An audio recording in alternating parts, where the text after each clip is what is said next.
When you have wind and solar, it's a stop-gap arrangement. Wind and solar can fail anytime. The United Kingdom, the UK faced a lot of challenges because their offshore windmills stopped working and they had to instantaneously turn on their coal plants. Raptors are birds like eagle. Thousands of raptors are killed by wind turbines. They're calling wind as clean and environmentally friendly is a joke.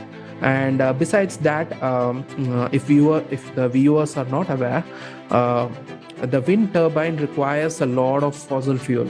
We also have the example of California and Germany, which boast that they are the world leaders in renewables. But the problem is data has shown that due to their excessive dependency on wind and solar, price of electricity has gone up and it has been passed on to the consumers. The most recent event is the Glasgow Climate Conference, and they use diesel generators to power these EV cars at a climate conference event.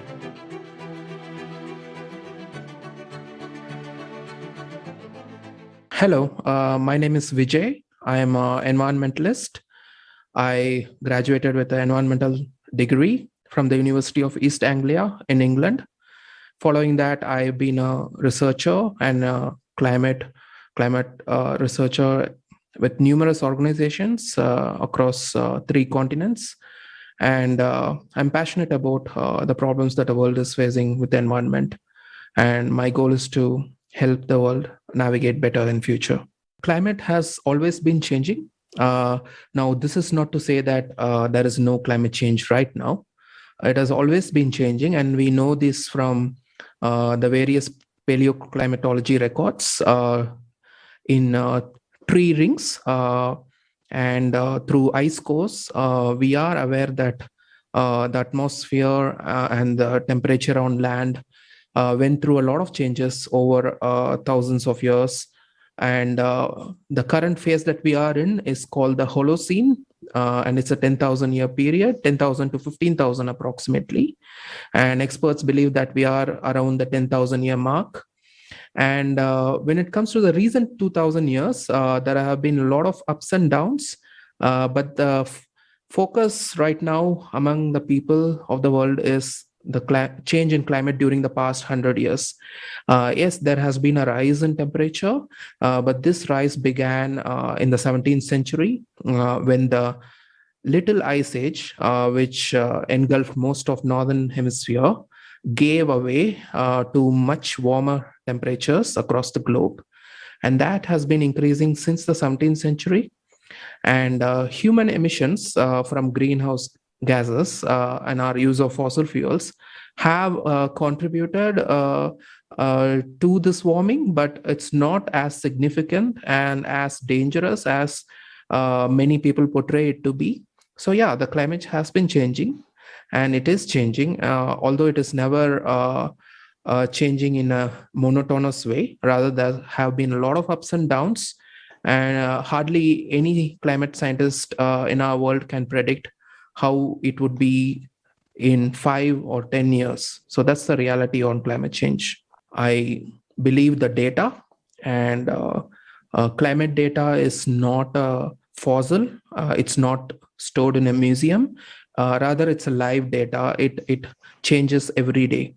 So what I don't believe is in propaganda and narrative that is put forward by various sections of the society. So a climate realist is a person who acknowledges the changes in climate, including the current one. So how did I become one? I would say it relates to my postgraduate studies. I did it in the University of East Anglia, which is it has a center known as the Climate Research Unit.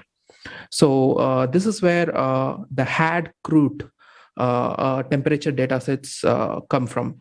And for those who are not aware, these temperature data is in turn used by scientists all over the world to determine how the temperature is progressing, etc., etc. So after my graduation, I realized that there was a lot of controversy surrounding climate data.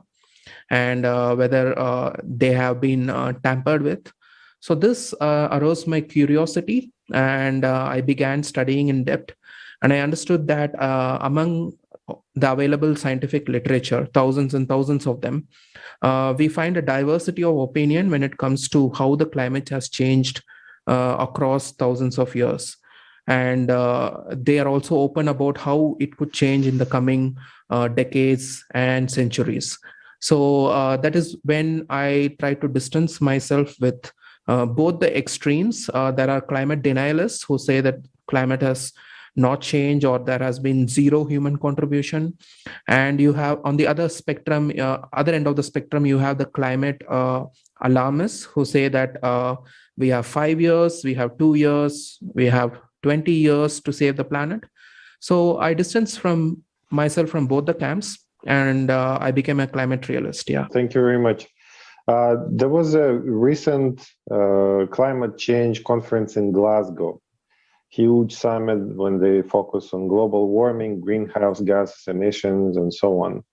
How do you think, how realistic is this plan to reduce CO2 emissions? Would it be effective to address climate change? You mean the actual CO2, would it change anything? And what kind of impact will it have on the economy? Like, I mean, the world, not only the Western world. Yeah. I hope to answer all of those questions. Let me start off with CO2 reduction and the change in temperature. I'm just giving you a short-term example. It might not necessarily be true in a long term. For instance, if you look at 2016, the year 2016, it is the warmest year that we have on record.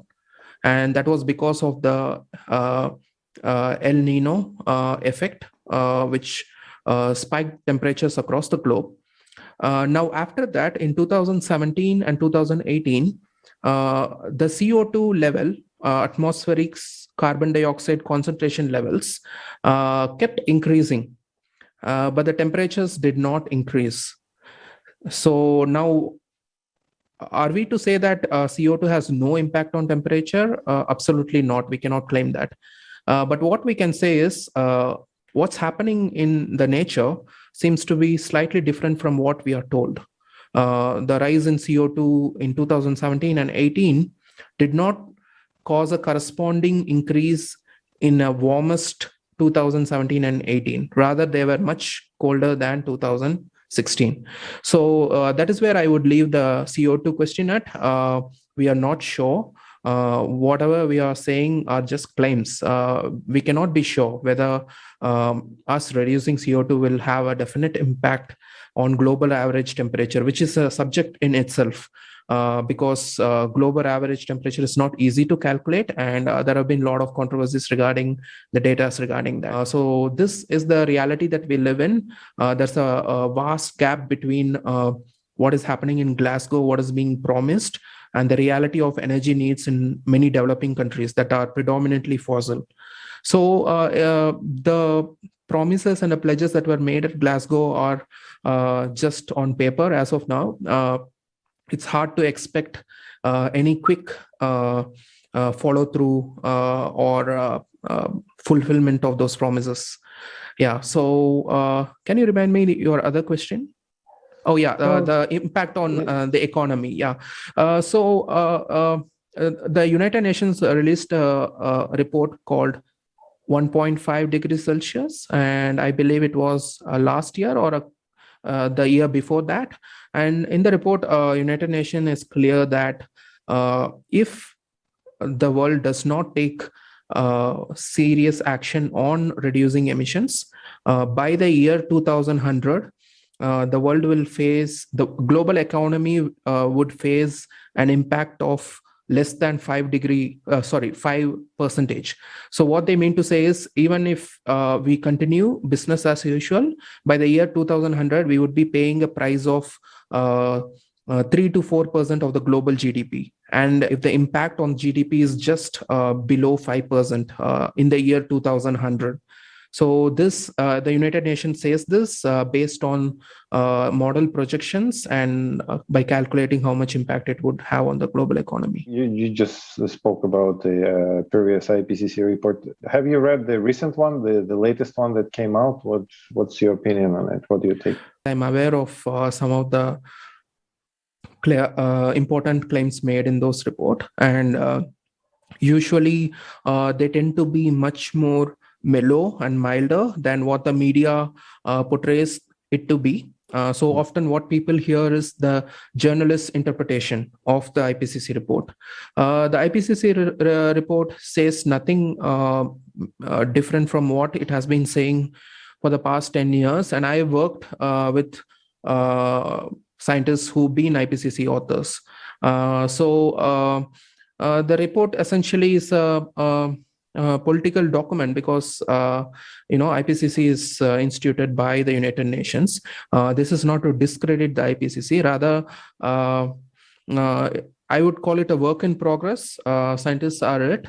But I'll just give you an example. The IPCC report uses CMIP6 group of models. For those who are not aware, climate scientists project the future based on computer climate models. Now, there are a lot of models from across the globe. Until last year or so, the IPCC was using CMIP5, and now they are using CMIP6, which is a collection of hundreds of models, some of the best models from best scientists. But the problem is these models exaggerate the warming on Earth. Now, how do we know this? A couple of scientists use these models to understand whether they were able to predict the temperature in the last 10 years. And they found out that based on real life data and the model projections, that these models were very sensitive to CO2 emissions. In other words, they were calibrated in a way where they would spike the temperature even if there is a slight increase in CO2 emissions. And that is one of the reasons why they were unable to project or correspond to the real world temperatures. So the IPCC report is based entirely on these models. And based on these models, they project the increase in extreme weather events, the impact on economy, and so on. So it is still a work in progress, as I said, and these are early days for the IPCC. That is my opinion on their report. Yeah. Mm-hmm. Okay, thank you very much. Let's talk a little bit about the green energy. So everybody is talking about, getting rid of fossil fuels and how do we shift to solar, wind, and such. What are these green energy sources? And can you tell me success and failure stories on how does it help, how doesn't help? And especially in spite of last year's Texas freezing crisis and today energy crisis, what do you think about it? Yeah, well, I would like to address this based on actual events rather than theoretical, data and opinions and theories that has been put forward regarding this. Because when it comes to the use of energy technologies, what matters is that how do they perform in real life? Because we are talking about people, like we would not have this conversation if there was no electricity. So I have a couple of perspectives, like examples, please bear with me. So one of my earliest experience with green technology was with solar. So solar and wind are the two biggest green energy or renewable sources that are being promoted across the globe. So in my home in rural India, we had solar panel to provide us hot water to take bath.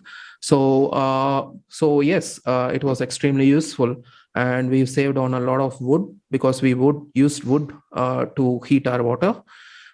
So yeah, that was my earliest experience. But then after graduating in environmental studies and after applying myself to in-depth research on how much these technologies are useful to humanity, I found out that they are rather a pain for whichever country and energy grid that has adopted these renewables into their system. So as you noted, Texas Freeze is a famous event that happened recently, where the state of Texas in US began to depend on renewables more and more, which means when there is an energy demand or there's a grid failure, it becomes all the more difficult because these sources, wind and solar, they are not available on demand. And they are not reliable. For those who do not know, wind energy across the globe does not work all throughout the year. There are certain seasons when it's efficient in its output. There are other seasons when it's not. And last month, in September, October, the United Kingdom, the UK faced a lot of challenges because their offshore windmills stopped working and they had to instantaneously turn on their coal plants. So this is what we deal with when it comes to wind and solar. And with solar, if you take a country like India, where there's a lot of monsoon rainfall during the summer months, and if all you have is cloud, it's quite difficult for you to get solar. Besides, we also have the example of California and Germany, which boast that they are the world leaders in renewables.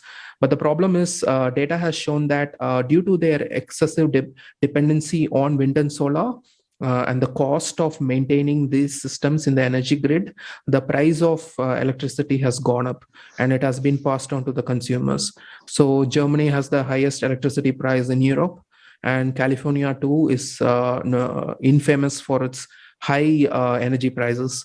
So this is something that a certain section of people in the developed world can bear with, but it's not the same case elsewhere. Even in countries like UK, people freeze to death because they cannot afford higher energy bills.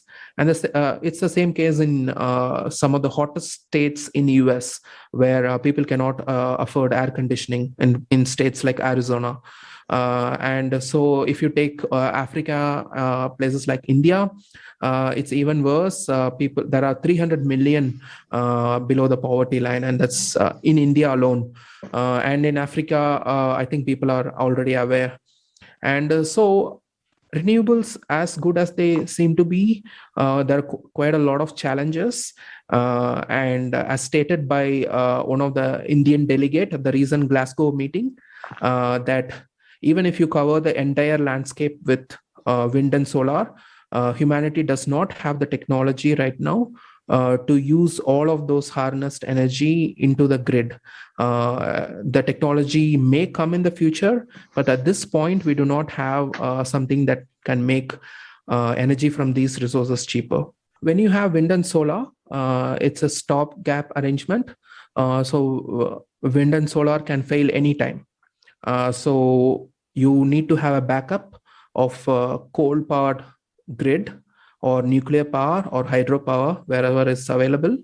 So these sources are always required.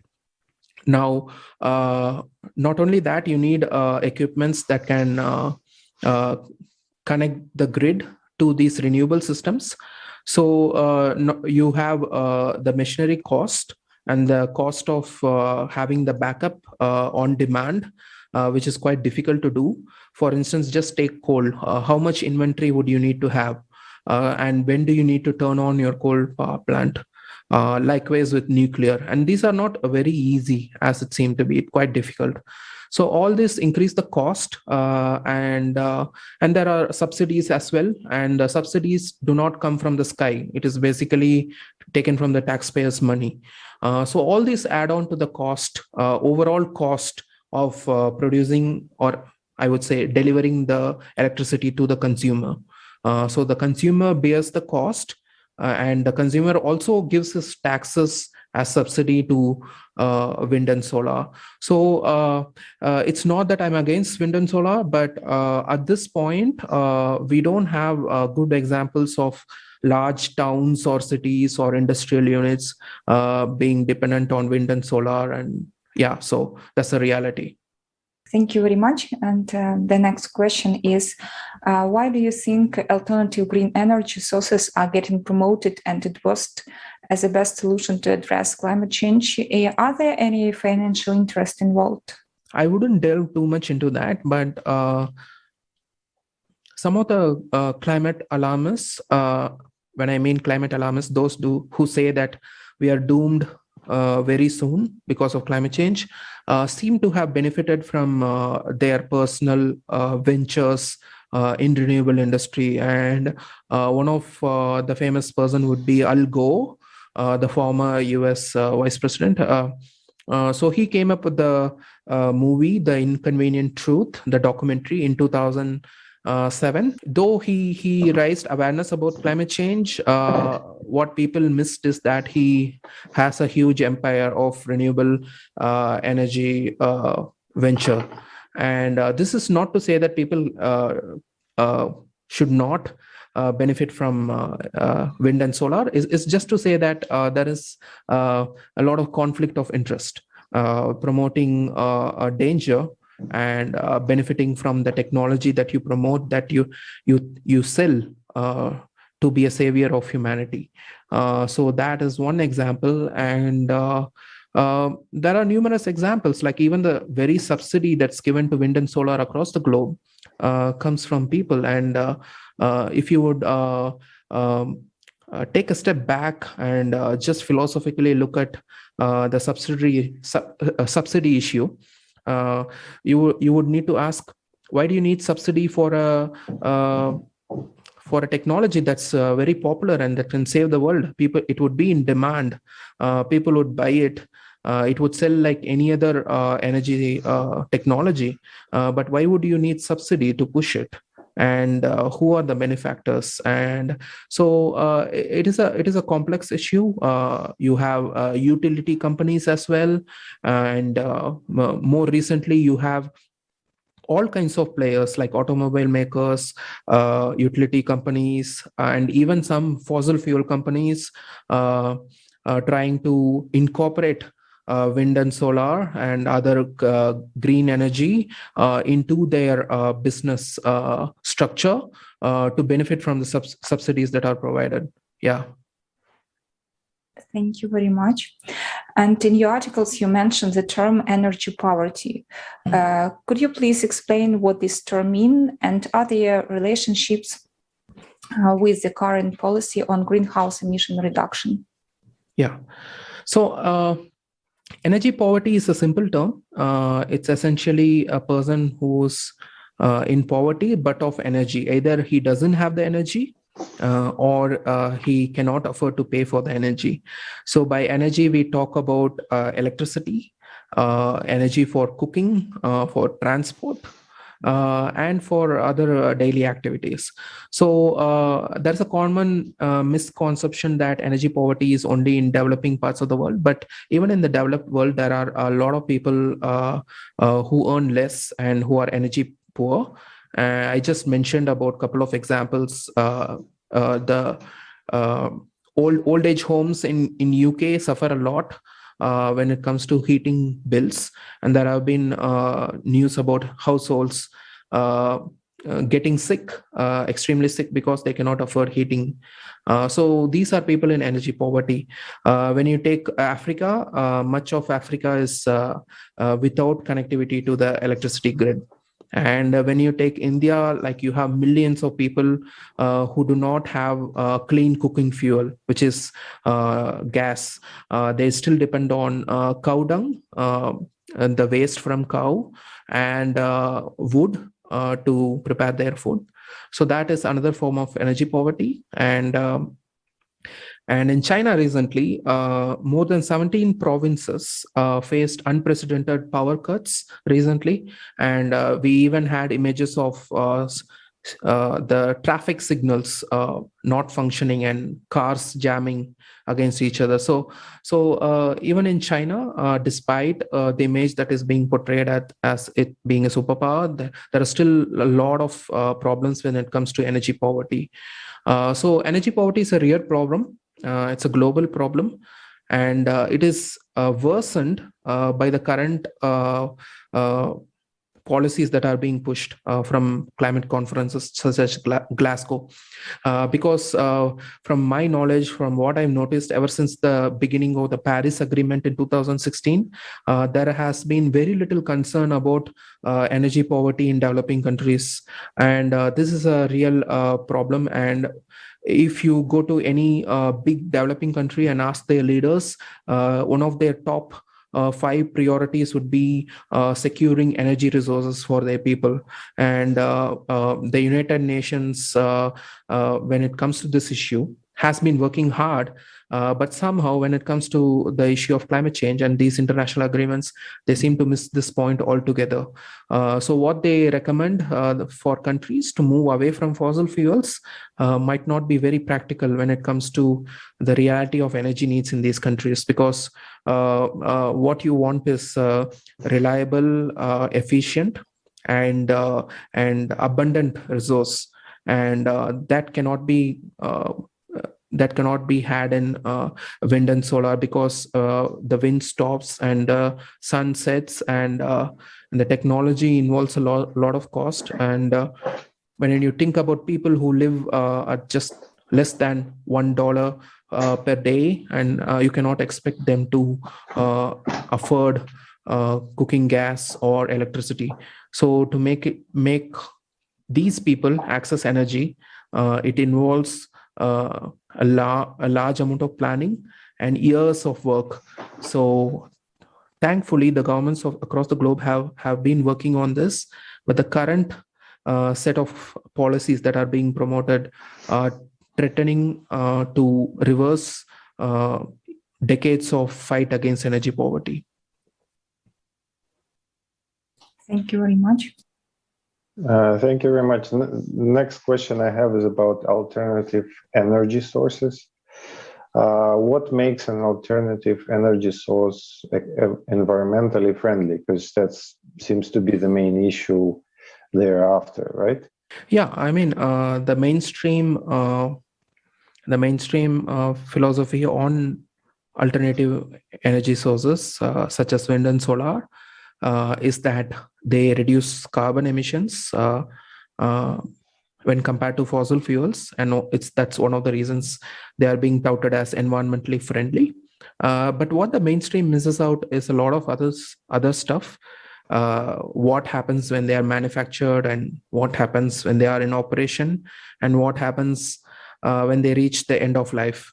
So I would like to address all this because I was a field ecologist, and I worked with protected bird species in the grasslands of Portugal. I got an opportunity to work with a fine NGO there, which takes care of protected species.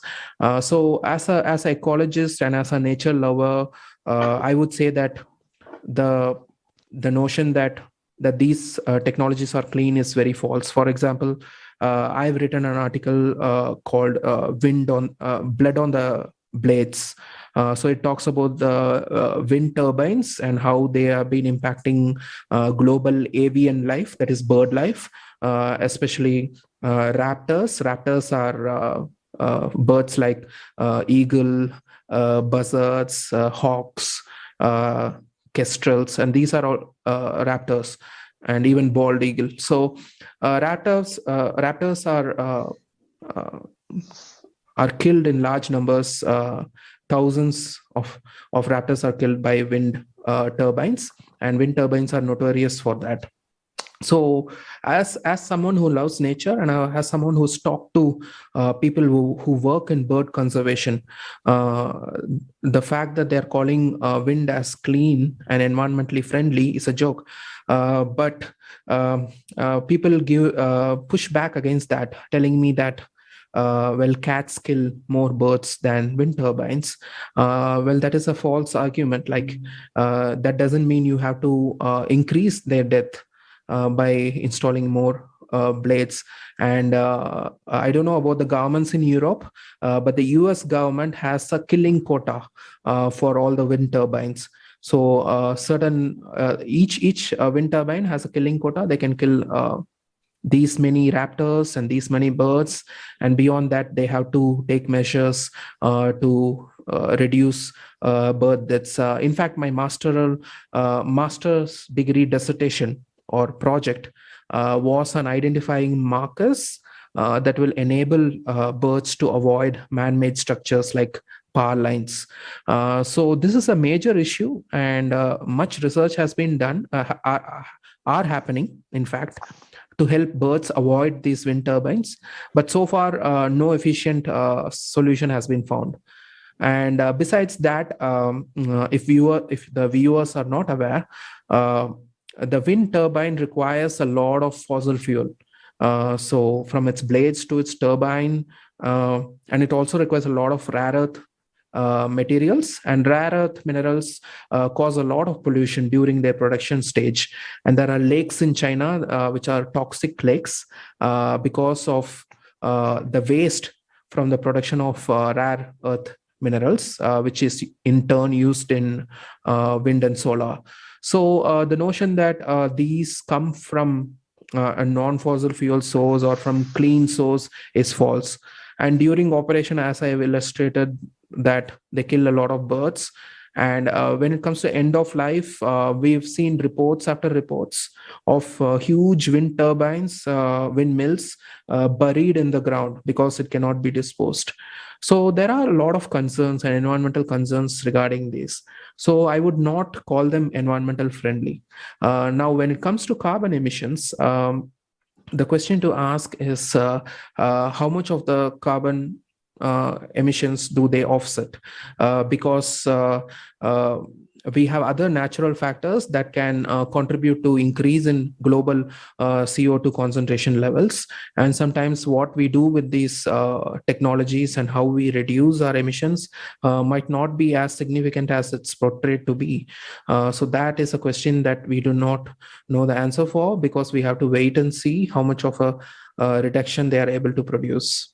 I'm quite clear that the making of a wind turbine is entirely dependent on coal. So that's the reality that people forget. Thank you very much. And what about payback on alternative energy sources, and alternative energy sources profitable now?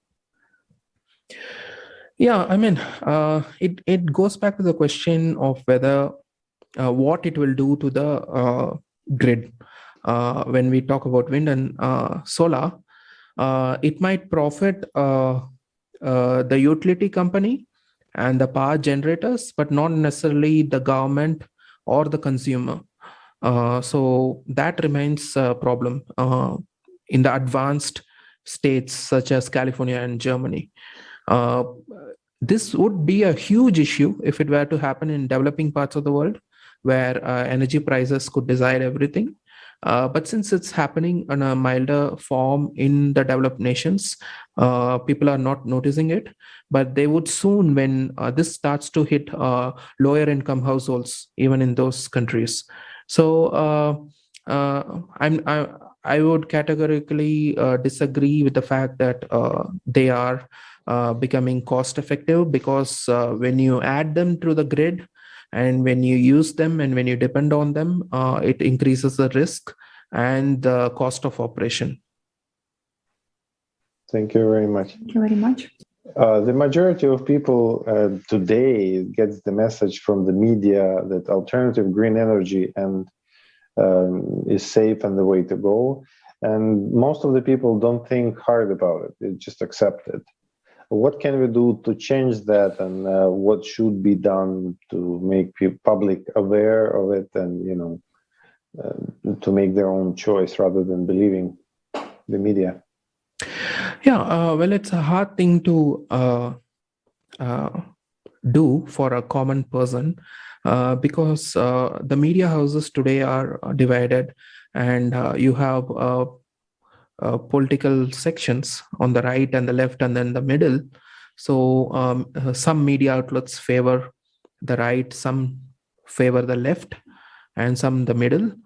And when the state of media is in such a nature, there's a tendency for people to align themselves with certain media houses.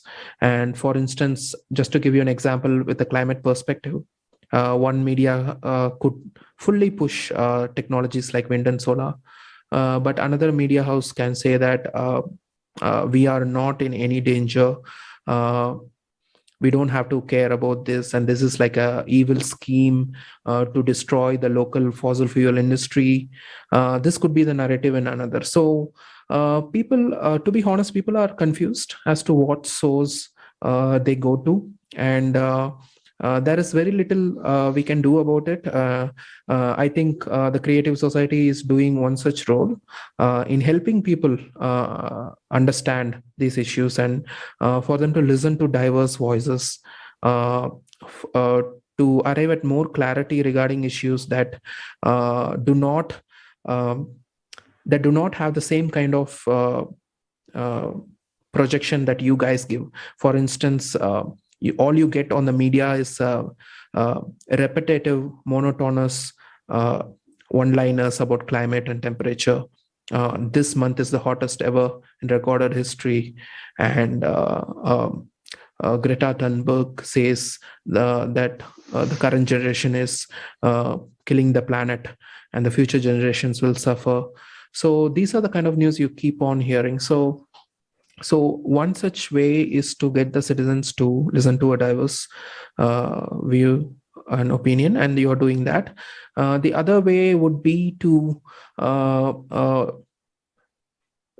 make institutions of research, such as academic institutions, autonomous, and to be less dependent on government funding.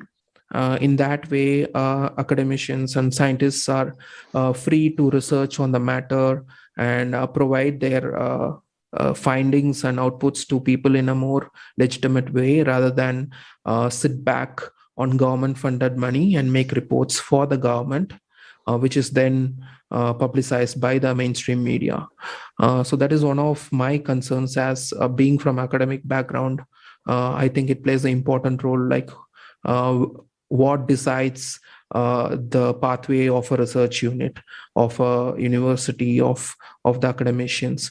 So that is one way we can help the scientific fraternity to get back on their autonomous path and not be worried about what politicians think about them. So these are a couple of ways, but I think there has even to know what has to be done, we need a lot of research, because the mainstream media simply has swallowed up people's time and mind. It's quite hard to overcome that. And another interesting thing that I would like to share is about the issue of fact checkers on social media and in mainstream media. It would really help people if people are told who these fact checkers are, and what are their backgrounds and where do they come from. Because what we have right now is each media vouching for its own position, and having this ghost fact checkers whose names are not known, who tend to fact check. So it would help the people if things are more transparent. Yes, we need fact checking, but we need people to know who are doing it and what are their ideologies. So this is another important aspect as we are increasingly moving into a digital world, and especially with the pandemic, you can see we've become very digitized, and we require more transparency. Yeah, I'm sorry, but I couldn't answer to you in a clear sense, because this is such a difficult thing to do, to get people look beyond the mainstream media thing, that an issue that many people are struggling with on how to achieve this. So that's why I had to give a couple of my suggestions. Yeah. Mm-hmm. Basically, to summarize all of the above you just said is we need free, open, unprejudiced information source, which will be stating the truth, right? Basically. Yeah, those are apt words. Thank you. You're very good with words. Yeah. Thank you very much. Question: we pretty much finished with the main ones, but I would like to add a few. There is a notion of using electrical cars these days, and what kind of impact it's going to have on our world. Is it going to be more clean? What is going to do to the economy and to the grid? To be honest, I'm a big fan of the Tesla empire, but not because of the EV vehicle, but because of the way in which they were able to rise so fast. But having said that, when it comes to impact, I would start from my home. So we are increasingly seeing cities in Europe and elsewhere that are banning EV vehicles to be parked under the basement in their buildings and apartments, and that's because they're catching fire. Even when they are stationary. And so if I think about my personal safety, that would be one of my issues, because I live in a country where hardly there is any regulation on on safety, especially. And for instance, last month we had a woman burn with fire in an apartment because the apartment did not have proper safety features. So it's a nightmare for a country like India, where vehicles can catch fire anywhere. Whereas in countries like Europe and US, the proper regulations could make sure that those are parked in appropriate places. So that is the first point I would start with. But when it comes to other issues, EV batteries are not clean again. These batteries emit a lot of emissions, sometimes as much as what a petrol or a diesel car would emit in 1 or 2 years. That's how much emissions happen just during the battery manufacturing stage of high-end Tesla, let's say. So the notion that they are clean and they are emission-free is wrong. And when I look at it, would I have a car more than 4 years, especially in the 21st century? Certainly not. So that means my emissions from my EV vehicle would not be insignificant. They would be significant. Like I cannot claim that I somehow saved the environment. And on the flip side, our car technology, combustion engine technologies are getting better and better, reducing pollution to a very high level. And that's why you can see in European countries, households with 2-3 cars, yet the air quality index remaining extremely good in those cities. So that is the counter argument to the EV vehicle push. So that those are my opinion on EV vehicles. Well, it's good when people can afford it and if it's safe, but to push it upon people and to have it expensive as well is wrong.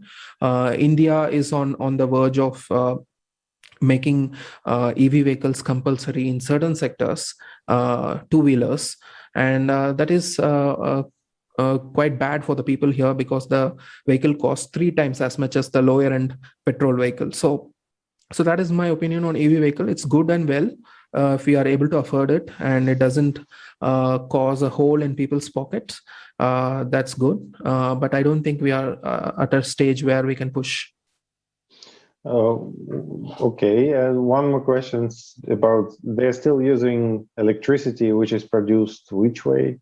Yeah, that is a whole different argument. So when people talk about EV vehicles, let's talk about EV vehicles. But then when you talk about carbon emissions and they are clean, well, where does the electricity come from?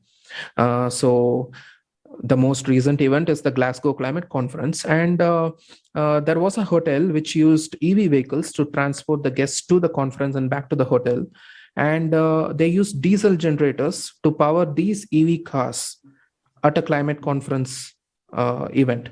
And we've even had similar cases in US and elsewhere, where people use diesel generators to power their EV vehicles, because charging stations for EV is not yet widely distributed. That's one of the reasons. And when you come to country like India, like 70% of our electricity comes from coal, and hydroelectricity makes up another 15%, and only 7 to 9% comes from solar and wind. So essentially, it is more likely that you would consume coal electricity to run your EV vehicle. And in France, it's nuclear. And so that is a fair question. It is a question with completely closes off the argument on EVs being clean if you are going to run it on energy sources that you claim to be dirty and evil. So that is a major headache. Yeah. How important is it for all people of the planet to unite now and change the format of our society from the consumeristic format to the creative one, and to where the value of each human life is in the first place, where we can withstand climate change by uniting all together? Yeah, I mean, from my personal point of view, I believe we are living in a world which doesn't have borders. So even within our countries, no matter which country you are from, it's likely that your parents or your grandparents or the generation before that migrated from a village to a city, or the rivers, whatever it be. But it's increasingly becoming clear that we are having these borders between countries, and it's just a social construct. Be it goods, be it energy, be it ideas, be it cultural practices, everything is now transported across the globe. And the digital technology has enabled us to share it much more faster. So we live we are already in a collective society in some way. To make it better and for us to be more collective, I think we need nations to be sovereign. We should respect their autonomy to function and to govern. But at the same time, there needs to be increased relationships to the tune of, for instance, UK, after they left the European Union, began having a lot of trade relationships and new alliances with countries. So likewise, we should see increased trade partnerships, economic partnerships across the globe. And that's one way we can formally and more effectively unite people, in which people in some parts of the world can benefit from people in other parts of the world. From what I see, there's a huge divide in the world. People, especially from South America and Africa, are way behind the rest of the continents. Even though Asia has a lot of poverty, I think the state of Africa is really bad, where people do not have electricity to even have a surgery in a hospital. So that's the state we are talking about. So uniting is a great idea, but it has to be done on a careful note, where a local administration still exist. In creative society, we're actually looking forward, and we are doing everything possible, hoping we will achieve the goal that there are going to be no poverty in the world. There are going to be even income distribution. There will going to be no war. So basically, there is no need to sustain multi-trillion-dollar, military-industrial complex and so on. Do you think that we could be using our scientific potential, our economical potential, our human potential in a much better way, so we actually address those issues which are actually pressing, rather than create new weaponry and masterful improve the way we kill each other? That's a nice question. Yeah, I mean, I always tend to start from the personal. I think it begins with each individual. I know you're looking for a more generic or a broad answer, but I would say it starts from the person. I think if we decide to focus our energy into creativity and productivity rather than enmity and destruction, and that's the starting point. And when that happens, I think eventually every subset of social structure will have individuals who are like-minded, who want to invent and to put in the effort to make the entire unit. I think for me, I would also like people to address on the importance of the personal starting point, and it can flow into your families and your neighborhood and your city, and it's quite important. And especially we know that brilliant minds and people come from very ordinary background as well, and when these ideals are established among the society, it will have a knock-on effect, a domino effect, leading all the way up to the top. And we see it again and again in global leaders, some of the political leaders who function really good and who are able to focus on the right things. Yeah. Well, you said a wonderful thing that everything starts with an individual. What do people have to do to improve themselves?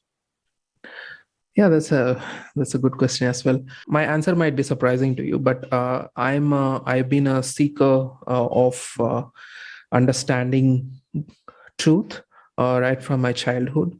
So I took my interest in philosophy and world religions and stuff like that, and that's a good starting point to understand the differences, the similarities, and what they try to say.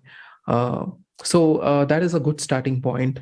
And it's also important to understand the various ideologies on how the society functions, the benefits of um, various government types. There is theocracy, there's democracy, and there is communism. So yeah, I think these are some of the things that people need to spend time on, and it's quite important. You understand the world better, and you understand what's good and what's not. But if you're gonna just buy a ready to consume idea on the media, it will lead nowhere. And I think the curriculums in schools especially must be broadened for space and time for students to spend time on these issues. Yeah. So this is a personal answer, like something that I would like more and more individuals do. No age is too late. They can do it even in their 30s and 40s. Yeah. So that's my suggestion. Amazing. I have to say that you are amongst friends as far as your philosophy goes, because we are also a big believers in human improvements and self-improvement. I think you would find interesting to look into 8 foundation of creative society, because they will correspond to your wishes and the way you think that government and society should be improved at, because they actually look into that the world should be a safer place, world should be a friendlier place, better place, should be oriented towards humans caring for each other rather than killing and so on. So thank you very much for your time. It's been a pleasure. My message to the world is that we should stop getting into a panic on climate. Rather, we should be wise and sensible with how we approach the environmental problems that we are facing. And that involves a lot of data. And so one of my requests to the people is to get into the details of various environmental issues that they read about on the newspaper and see on their TV, and get a better sense of where the world is headed. And I believe that with available technology and various innovations, we will be able to handle the future and with much efficiency. Thank you very much. Today, everyone is concerned about climate change. Large climate conferences are being held, where leaders of countries, scientists, and representatives of corporations are looking for solutions together. It seems that the problem is about to be permanently solved. We will all tighten our belts and switch to renewable sources. We are assured that if the chimneys of thermal power plants stop smoking, all nuclear power plants are closed, and they build solar, wind, and hydroelectric power plants everywhere on the planet, then by 2050, we will have carbon-free energy production. This will supposedly save the world, preserve the environment, and everyone will be happy. Therefore, it is suggested that all the best minds and resources of humanity devote themselves to the development of green technologies. But what are we missing? Will it really save us? Aren't we losing the most valuable things in all of this, time and opportunities? A more in-depth study of the subject reveals obvious facts that point to a major planetary fraud. So let us figure it out together, one step at a time. Today, renewable sources make up about 28% of total energy. Yet in order to produce them, we still use non-renewable natural resources. All this continues to contribute to the depletion and pollution of the planet. Solar panels, for example, contain such heavy metals as lead, cadmium, and mercury. During operation, they leach into the ground and evaporate into the atmosphere. Waste from solar panels is 300 times more toxic than nuclear waste and requires special disposal. But since it costs more than production, they decided not to bother with it and send the used panels to landfills in poor countries. So far, not a single country in the world today has regulations for their disposal. According to scientists' studies, by 2030, there will be up to 8 million tons of green waste in the world, and by 2050, these volumes will increase to 80 million tons. Let us imagine how these numbers would increase if we completely switch to these sources. Is this calculated in the reports? And is this topic explored that deeply at the conferences? As you can see, this only makes the environmental situation worse. And this is just the tip of an iceberg that we have to look into deeper. So what's wrong with wind farms?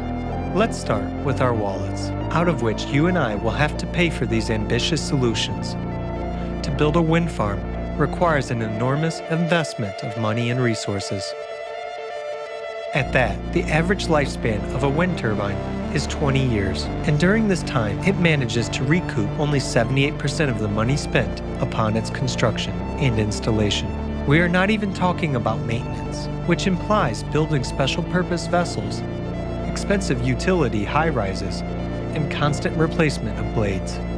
Just one wind turbine requires more than 500 tons of lubricants, which is comparable to 9 tank cars of railway trains, which, by the way, are also produced from non-renewable resources of the planet.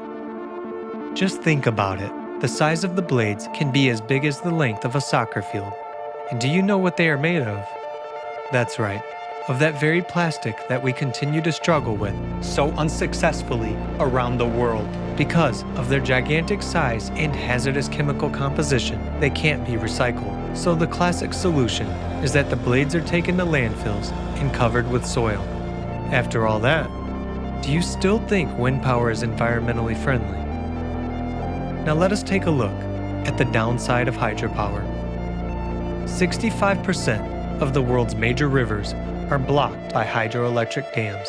At that, dam failures and breaches put lives at risk and the planet's ecology suffers. Hydroelectric power plants directly affect the bowels of the earth. Tons of water from reservoirs press against tectonic plates, causing man-made earthquakes. We keep being persuaded that alternative sources will improve the environment and solve the issue of climate change. Why? Where does such pushy advertising of green energy and show of concern for us come from? After all, it is not profitable for the states that are forced under pressure to subsidize these projects and buy this energy at 5 times the price of traditional energy. Germany is a prime example. By shutting down most nuclear power plants in favor of green energy, it has hit a dead end. On best productivity days, it generates only 17% of its electricity. So, today, it has to buy energy with huge amounts of taxpayer money from the same non-green nuclear power plants in neighboring countries.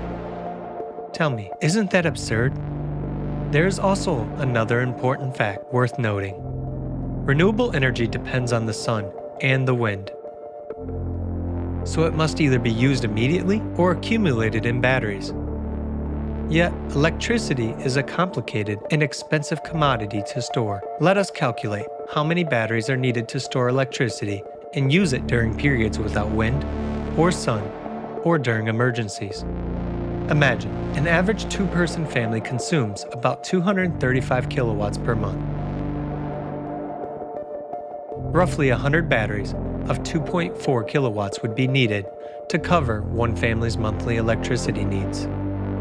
Now let's recall that a battery is the conversion of electrical energy into chemical energy and back again. To create them, harmful chemicals are used that cannot be recycled. And in order to produce cobalt, child labor in underground mines in the Congo is used. All this is done to allow us to breathe supposedly clean air. To summarize, with such aggressive promotion of alternative energy sources, are we taking into account their low efficiency factor and impact on ecology? Do we fully understand the threat to humanity as a result of renunciation of hydrocarbons at a time of global climate change? Because of the manipulation of public opinion, states are forced to shut down industries that run on coal, oil, and gas. This leads to a crisis in the energy sector at a time when we desperately need it. It is becoming obvious that alternative energy sources are not only developed as a source of income for one and the same organizations and corporations, but most importantly, they are used as a tool to control the nation's energy industry. In the end, we are back to the same game of power and lust for profit instead of concern for people and saving their lives. But at the same time, many people see this as a hope and a way out of the climate situation. Considering all of the above, we should all answer the following questions together. Should we actively develop alternative energy if it has so many disadvantages? Is it beneficial for us as a humanity today? Or should we apply our efforts to a more effective solution? After all, today there are already technologies that are capable of using free energy. But in a consumerist format, this beautiful prospect becomes a problem. It would be impossible to sell this energy if it were available to everyone in unlimited quantities. So we come to a dead end, which would bring about collapse of the economic system, crisis, and wars. This is why we need the right step-by-step approach. First of all, to change the format, to build a creative society, a format that benefits absolutely everyone and will save the life of every person. Then we can easily implement this technology without any damage to our lives. But this is a decision we must all make together. So today, the future development of society is up to each individual, whether we will continue falling down into the abyss blown by windmills, or if we will unite and take the path of development.